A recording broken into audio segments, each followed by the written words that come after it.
Louvado seja o nome do Senhor Jesus. Vamos ao nosso estudo de hoje, que se encontra em 1 Samuel 15, do versículo 1 ao 9, onde vamos falar de Amaleque. Amém? E Samuel disse a Saul: O Senhor me enviou para ungir-te rei sobre seu povo, sobre Israel.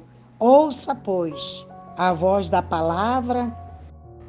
palavras do Senhor. Vemos que Saul foi posto à prova 2 vezes e fracassou em toda a prova. O filisteu foi um instrumento de Deus na primeira prova, o amalequita na segunda. A primeira prova demonstrou que Saul era um homem carnal, porque ele esperava em Deus, mas não esperava por Deus. Na segunda prova, ele demonstrou ser desobediente, porque pôs a sua própria vontade acima da vontade de Deus. Na primeira prova, ele falhou em confiar em Deus. Na segunda prova, em obedecer a Deus. Estas duas palavras, confiar e obedecer, são chaves na vida do cristão e não coisas impossíveis para aqueles que estão fora desta vida cristã. Assim diz o Senhor dos Exércitos: eu me lembro do que fez Amaleque a Israel, que se opôs no caminho quando subiam do Egito. O Senhor não esquece nem o acerto nem o erro, a menos que as coisas incorretas tenham sido lavadas por seu sangue e perdoadas. Vai agora, pois, e fere Amaleque, e destrói dele tudo que tiver, e não tenha dele piedade. Mata homens, mulheres, meninos e até os que mamam, desde vacas, ovelhas, camelos e jumentos. A palavra-chave é: destrói dele tudo. Amaleque, na tipologia do Antigo Testamento, é um tipo de carne, da carne, né? A carne pertence à natureza adâmica, ou natureza pecaminosa, caracterizada os esforços próprios do homem para salvar-se por meio das boas obras, dinheiro, educação e religião. É a ruína de quem segue por este caminho. É a fonte do conflito maior do cristão, né? Aleluia. É a fonte do conflito fonte maior do cristão. Paulo disse: se viverdes segundo a carne, morrereis. Está lá em Romanos 8:13. A obediência incompleta de Saul. Saul então ajuntou o povo e os contou em Telaim, dizendo: 1.000 homens de pé e 10.000 homens de Judá. E vindo Saul à cidade de Amaleque, pôs emboscada no vale, e disse Saul aos quineus: ide, retirai-vos e saiam de entre os amalequitas, para que não vos destrua junto com ele, porque vós usaste de misericórdia com todos os filhos de Israel, quando subiam do Egito, e se apartaram, pois, os queneus do meio dos amalequitas. E Saul feriu os amalequitas, desde Avilã até chegar a Sur, que está na fronteira do Egito.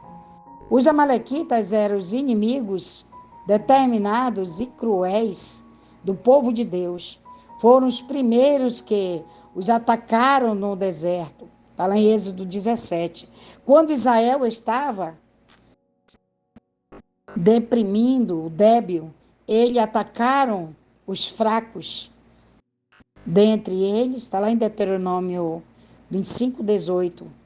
Devido a este ódio, Deus ordenou a extinção dos amalequitas e eles instituiu com o seu povo para não esquecer de cumprir sua responsabilidade assim que os israelitas estivessem assentados em Canaã. Está lá em Deuteronômio 25, do versículo 19. Eles esqueceram, mas de Deus não esqueceu. Mas Deus não esqueceu. Esqueceram de Deus, mas Deus não esqueceu. De fato, Deus deu a o Amaleque 500 anos de descanso para arrepender-se, mas foi em vão. Essa nação, com as 7 nações de Canaã, resistiu a todo o impulso divino e, por fim, tornou-se tão corrupta que, pelos interesses da humanidade, o amor decretou a extinção absoluta de Amaleque. E Agag, rei dos amalequitas, ele tomou o vivo, mas a todo o povo matou ao fio da espada. Este sempre foi o problema dos cristãos. Desejamos destruir todo, o que era vil e fraco. Entretanto, é muito difícil para nós destruir o melhor. O que consideramos o de melhor, isto de respeito a tudo em que confiamos, além de Cristo e do que Cristo fez por nós na cruz, algo que se torne o objeto da nossa fé. Além da cruz, não importa quão bom possa ser em si mesmo, deve ser eliminado. A fé em qualquer outra coisa deve ser destruída completamente. E Saul e o povo pouparam Agag e o melhor das ovelhas e do gado, maior os grandes e os carneiros, e tudo o que de melhor havia. Não os quiseram destruir totalmente, mas tudo que era vil e fraco, destruíram completamente. Portanto, temos aqui um quadro perfeito, tão somente dessa época, e sim também do cristianismo moderno. A única coisa que Deus aceitará é Jesus Cristo e Ele crucificado. Está lá em 1 Coríntios 1, do versículo 23. A mensagem da cruz é fácil de entender, mas não é fácil crer nela. O homem religioso ainda gosta de aferrar-se aos seus próprios esforços particulares e obras, quaisquer que sejam, os quais Deus nunca pode aceitar. Aleluia, Deus da glória. Louvado seja teu santo nome, Senhor. Graças e graças eu te dou, Senhor. A bondade é tua, a misericórdia é tua, Senhor. Então o poder e o propósito de Saul residiam na unção de Deus. Israel era o seu povo e não de Saul. Portanto, Saul precisava dar atenção às instruções divinas que Samuel agora lhe dava. Está lá no capítulo 15 do versículo 1. E no versículo 2 do capítulo 15, sobre Amaleque, vê nota em 14 e o 48. E Êxodo 17, do 8 ao 16. registra a vitória inicial de Israel sobre os amalequitas, sobre a liderança de Josué. Nesta ocasião, Deus prometeu continuar oposição aos amalequitas. Aleluia. No capítulo 15 do versículo 3, a frase destrói por completo tudo que ele tem. Descreve a prática da extinção pela qual Israel destruía nos animais,